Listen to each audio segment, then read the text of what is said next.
Hello everyone, आज के इस लेक्चर में हम लोग पढ़ेंगे एलोइस सोक्रोटिना। ठीक है, एलेंस की नोट से। तो चलिए स्टार्ट करते हैं। एलोइस सोक्रोटिना का कॉमन नाम है सोक्रोटिना एलोय और इसका हम लोग इंसिपेट जूस निकाल के यूज़ करते हैं, मेडिसिन बनाते हैं होम्योपैथी की। लिलियेसिस की फैमिली है। और अब हम बात करें कॉन्स्टिट्यूशंस की, तो पेशेंट्स का बॉडी मेकअप कैसा होगा? Adapted to indolent weary person, aversion to other medical, mental और फिजिकल लेबर और मेंटल लेबर फटिक्स। ठीक है, ऐसा पेशेंट जो कि बहुत ज़्यादा आलसी है, थक गया है, उसको ना तो मेंटल वर्क करना है ना ही फिजिकल वर्क करना है पेशेंट को। ठीक है, वो क्या हो गया है, थक गया है। Old people especially women relax phlegmatic habits है, मतलब फैल्गनेटिक मतलब स्लो सर्कुलेशन टाइप हैबिट्स है, मतलब कैसी है, रिलैक्स्ड है, चिल है, कोई टेंशन नहीं है उनको और एकदम बढ़िया, सब काम स्लो चल रहा है। ठीक है, मेंटल जनरल्स की बात करूँगी तो dissatisfied and angry about himself और his complaints especially when constipated. इसका की नोट सिम्टम है, जब भी ये कॉन्स्टिपेटेड रहेगी, एंग्री रहेगी अबाउट हिमसेल्फ के लिए, उसकी कंप्लेंट्स के लिए, और डिससेटिस्फाइड रहेगी खुद के लिए। ठीक है, ये कौन सी है? एलोइस सोक्रोटिना। अगर इसको थेरापेटिकली हम लोग देखें तो डायरिया और पाइल्स के लिए बहुत अच्छी मेडिसिन है। चलो नेक्स्ट पढ़ते हैं आगे। फिजिकल जनरल्स की ओर, the disease of mucous membrane causes the production of mucus in a jelly like lump from the throat rectum, affected mucous membrane of the rectum. ठीक है, फिजिकल जनरल्स में एक मोस्ट इंपॉर्टेंट है कि जो जितने भी म्यूकस मेम्ब्रेन, ठीक है, जो मेम्ब्रेन जैसे सिक्रीशंस होते हैं वो कैसे होंगे? जेली लाइक लम्प में होंगे, या तो वो थ्रोट से निकल रहा है या फिर रेक्टम से निकल रहा है। ठीक है, तो जो रेक्टल म्यूकोसा को ज़्यादा इफेक्ट करता है। एक्सट्रीम प्रोस्ट्रेशंस विद पर्सपिरेशंस, ठीक है, बहुत ज़्यादा प्रोस्ट्रेटेड हो गई है, थक गई है, बहुत ज़्यादा वीक हो गया है पेशेंट। साथ में पर्सपिरेशन मतलब पसीना बहुत ज़्यादा आता है किसी पेशेंट को। ये दो फिजिकल इंपॉर्टेंस बहुत इंपॉर्टेंट है फिजिकल जनरल्स एलोय के। आगे बढ़ते हैं। हेडेक एक्सट्रोज द फोरहेड में हेडेक होता है जो कि एग्रावेटेड होता है बाय एवरी फुट स्टेप। जैसे ही चलेगा फर्स्ट पे हर फुट स्टेप पे उसको क्या होगा? एग्रावेटेड होगा headache. Bella and bryonia is also the motion से एग्रावेशन होता है ब्रायोनिया में। तो with heaviness in eyes and nausea, आँखों में हैवीनेस लगेगी और नोजिया मतलब उल्टी जैसा फील होगा पेशेंट्स को। Headache are worse from heat, better from cold applications. ठीक है, हेडेक की मॉडलिटीज़ की अगर बात करें तो हीट से मतलब गर्म चीज़ों से एग्रावेशन होगा, लेकिन कोल्ड एप्लीकेशन से अच्छा लगेगा।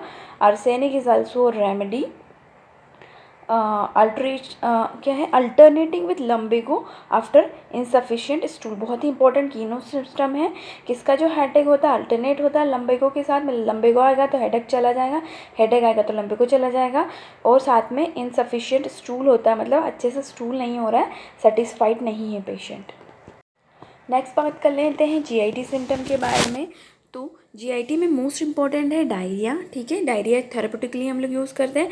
Has to hurry to closet immediately after eating and drinking with want of confidence in sphincter and I, dry out of bed early in the morning. ठीक है, डायरिया कैसा होता है पेशेंट्स को?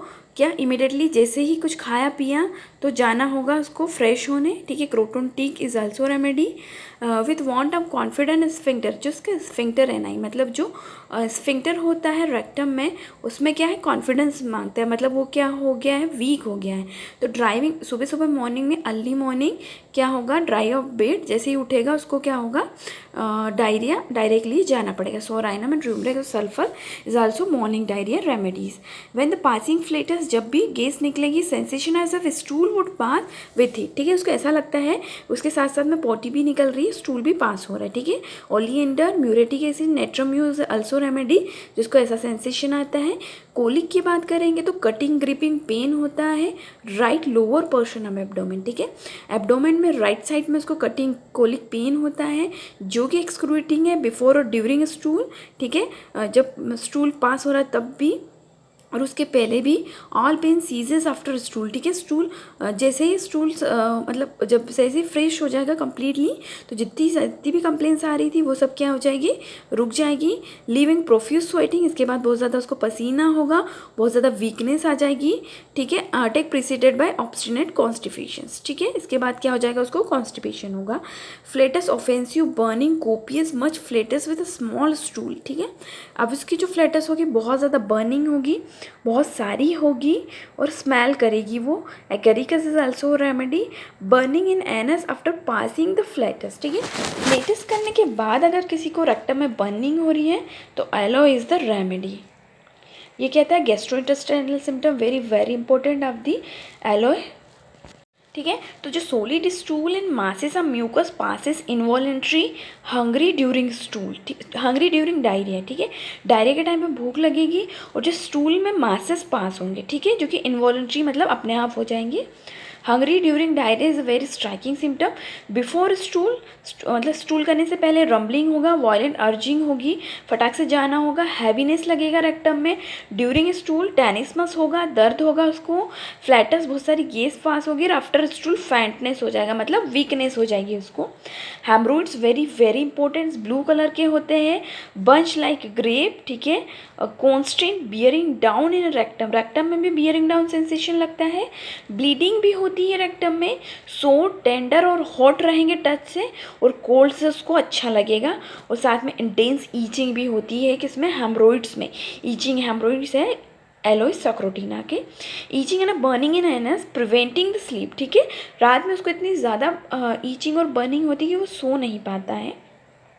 स्किन सिम्टम्स की बात करते हैं तो इसको ईच अपीयर होती each year as a winter approach है। जैसे ही विंटर्स आने लगे तो पेशेंट को क्या हो जाएगा, ईचिंग होने लग जाएगी हर साल।